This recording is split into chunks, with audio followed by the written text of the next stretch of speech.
Sahiwal division में इंतजामी सरगर्मियां तेज, अवामी खिदमत, तरक्याती मंसूबों और अमन व अमान के हवाले से अहम फैसले। Commissioner Sahiwal division doctor Asif Tufail से नो तैनात डिप्टी कमिश्नर ओकाड़ा मोहम्मद इकराम मलिक ने मुलाकात की, जहां कमिश्नर ने उन्हें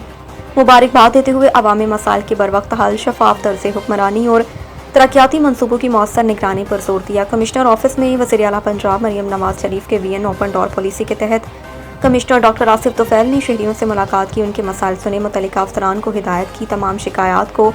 मेरिट और मुकर्ररा वक्त के अंदर हल किया जाए।